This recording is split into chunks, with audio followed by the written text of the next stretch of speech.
Hi, I'm David Morehouse, President and CEO of the Pittsburgh Penguins. The Pittsburgh Penguins organization would like to refund everyone who was in attendance for tonight's game against the Philadelphia Flyers, where the Penguins shit the bed.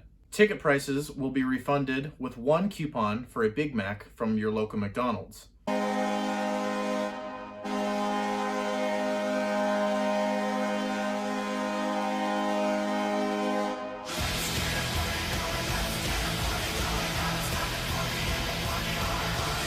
Penguins win the first 7 minutes of this game, and then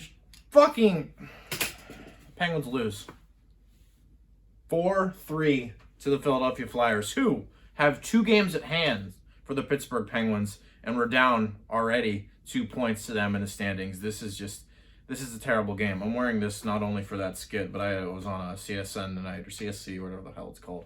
Go check that out if you're a fan of RMU. Sidney Crosby is back in this game. That's great. Jarry makes a start again. Let's go over the lines real quick. Essentially back to normal here from what is a mostly healthy lineup. Now Zucker and Dumoulin are pretty much the only injuries that the Penguins have that are, substantial. Dumoulin and Riikola will be back very soon for the Penguins, and I'll get to Dumoulin and his return when we get to the PFR question. But, Guentzel, Crosby, Russ, McCann, Malkin, Kapanen, good solid top 6, except for, again, I don't know if McCann is a top 6 forward. However, he proved me wrong here again tonight. He's starting to have a lot of chemistry with Evgeny Malkin, and that's good. That means you can move down maybe a Zucker to the third line if he ever comes back. Nothing really drastic in terms of lineup changes. Sevier's scratched. Jankowski comes back from injury. He was also just scratched because, he's not a good player all the time. So yeah, the reason why I'm dressed up is I had prior commitments tonight, and I only caught the first period of the Penguins game. And I was like, perfect. The Penguins are up 3-0. This should be an easy PFR tonight. They can hold on to this lead, get 2 points up on the Flyers, who again had 2 games at hand over the Penguins right now. Kind of tight in that East Division right now. Doesn't happen. Penguins blow it and, lose this one 4-3 in regulation, which is probably the worst part about this, is that the Penguins didn't even force overtime. The Penguins entering this game were 8-1-0 at home, and, the fans, again, for the second night, or second game in a row, were in attendance as well. 15% capacity. I know there's a lot of issues going on, in terms of protocols and wearing the masks, but for the most part, having fans in the building has been a good thing for the team and for the fans as well. And, the Flyers also made the mistake of playing Brian Elliott. Brian Elliott has been lit up in his past couple of starts in Pittsburgh. Entering this game, he had 16 goals against and was 0-3, and in the first period, he had 3 goals against. So good things going in for the Penguins entering this game. And then when Pettersson Letang scores, he's up with 5 goals this season. The only defensemen that have more than him this year are Drew Doughty, Jeff Petrie, Aaron Ekblad, Darnell Nurse. And, that begs the question, and I've said it for the entirety of the time I've watched Pettersson Letang, is he a Norris Trophy candidate? He's been a candidate in the past. He's never won it, but, with the way he played in the latter halves of this game, it's not going to happen. Now, again, the Penguins flying out from the gates, shooting the puck. Pettersson Letang's first goal was just a lobbed shot that went in. Brian Elliott's not a good goaltender.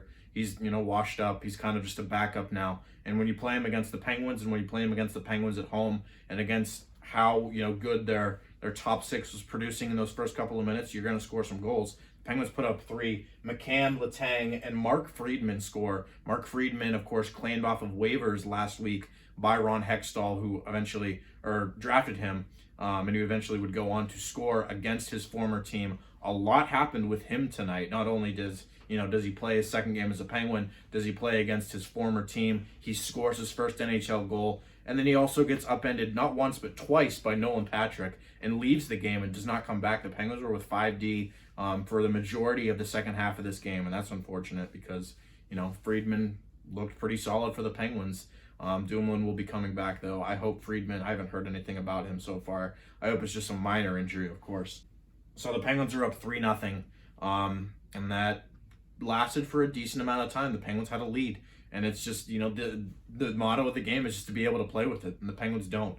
Since Friedman leaves, the Penguins have to adjust their D pairings, and they go back to the Marino-Pettersson pairing, which is, the pairing that was very solid last year. And this year has been absolute dog shit. Marcus Pettersson and John Marino, honestly, specifically John Marino, are terrible at boxing out in front of the net. And on all 4 goals, the Penguins were literally non-existent in the slot and in front of the net, especially the one goal where it was Pettersson Marino, and there were 3 flyers in front of the net. And Tristan Jarry was like, hey, what the hell's going on here? And I feel bad for Tristan Jarry. He had a couple of great saves tonight. That one where you stack the pads, that was great. Stack the Pads, also a podcast that I do at Army Century Media. You should go check that out as well. And I didn't catch the second half of the game, and I'm glad that I didn't, because, they come back. Couturier gets a power play goal. That's the one I did see. And then Giroux, 2 goals. He gets his 3, makes it 3-2, and then 3-3. And then Scott Lawton, in regulation, beats the Penguins, gets the game-winning goal. That's probably the worst part about it, is that the Penguins didn't even hold on to force overtime.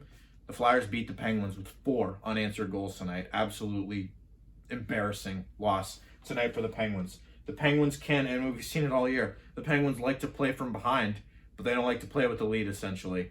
Now, another thing that I noticed from this game is that the Penguins are getting ragdolled a lot. Nolan Patrick had a bunch of hits, both clean and a little bit dirty. There were a lot of, in 2 of the goals that the Penguins scored, Kasperi Kapanen was shaken up, and then McCann was shaken up. McCann making that beautiful diving play. Does Brian Burke, who is now our director of hockey operations, does he look at this team and say, wow, we can't box out in front of the net and we are getting ragdolled? Does he look at bringing in a grit player? Anthony Angello had a couple of hits tonight. Good to see him actually, doing something in the lineup, but that's not going to cut it. And I don't know. I wrote an article for Pittsburgh Sports Castle yesterday who the Penguins could potentially add at forward. Do we need to add someone at defense now? Do you trade that 4th-round pick to get Jamie Oleksiak back again? Funny thing, not funny, but also kind of funny thing that happened tonight. 17 fans were kicked out of PPG Paints Arena tonight for COVID protocol or just, being obnoxious and idiotic. All of them were intoxicated. This comes from Josh Yohe. I don't blame them. If I were watching this team, which thankfully I didn't watch the full game, I wouldn't blame, drinking to this team. So my first star of the night is alcohol. And then my second star is the first 6 minutes. I know, sue me, I'm not going to put actual players. Drew, I guess, gets your 3rd star, whatever. He had 2 goals. Now, PFR question for the night. I wrote this up before the game even happened, and, honestly, I'm not even sure about trading a defenseman now, but Marcus Pettersson has a pretty lengthy contract, and with the addition of Matheson and Dumoulin coming back, the Penguins might have a logjam on defense, especially if Mark Friedman continues to play well, or if Pierre-Olivier Joseph gets back in the lineup, which I don't ever think he should have been scratched. Marcus Pettersson is a name that could potentially be traded. Trade proposal for you here. Do you send him back to Anaheim for Rakell? I'm not saying this deal would necessarily be 1-for-1. You could definitely throw in a couple pieces if you're the Penguins. I don't think the Anaheim Ducks would accept that. But Rakell, in my opinion, is the player that I want the Penguins to get the most. If they consider going after it, there is a good chance that Hextall will just sit back and evaluate this team this year and not pull a Jim Rutherford blockbuster move. This is a different general manager. Rakell this season so far, 12 points in 23 games played. In his career, he has 295 points in 470 games played.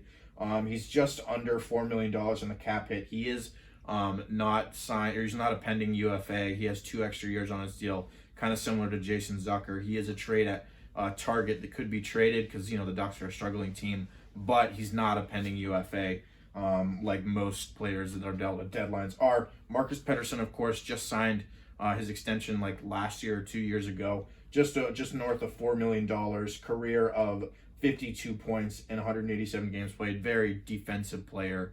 Actually played 84 games, was one of the only players that did that because he was traded mid-season and the Ducks had played more games than the Penguins that year. He actually has a goal this year, and he only has a career of 6 goals. And the Penguins are getting offense from the defense, which is good. But that's my question for the night. Would you do it? I think this works out because, Hampus Lindholm on the Ducks just got injured. He'll be out for like 6 weeks. They're also missing Josh Manson, and they just waived Brennan Gooley. And, the Penguins obviously have a need for a, top 6 forward or a, a third-line winger. And I think Rakell could definitely fit that bill. And I think, giving the Ducks a very young, Pettersson's still a very young player, young defenseman back because they originally drafted him, wouldn't be the most terrible ideas. But I don't see this as a likely trade. This is just a hypothetical PFR question for the night. That is it for this one. Thank you all for watching. The Penguins lose this one. in just embarrassing fashion, 4-3 to the Philadelphia Flyers. Next game will be the final game of this baseball-like series with the Flyers, and I'm excited for that one because I think tensions are going to boil over in it, not only from the Penguins, internally and what they need to do, but on the ice, of course, against the Flyers. I could definitely see a fight, but again, who on this team can actually do it? WandaVision is tonight. For those of you that don't know, I'm not just a Penguins, hockey channel. I do Penguins fan reactions. That's a majority of my content on this channel. But I will be doing a WandaVision review. So subscribe, like, comment, all that good stuff to be notified, and hit that bell to be notified for that when it comes out. I'm staying up for it and everything. I'm very excited for that. Great series so far. Penguins was just one in embarrassing fashion. I'll see you guys in the next PFR and in the WandaVision review.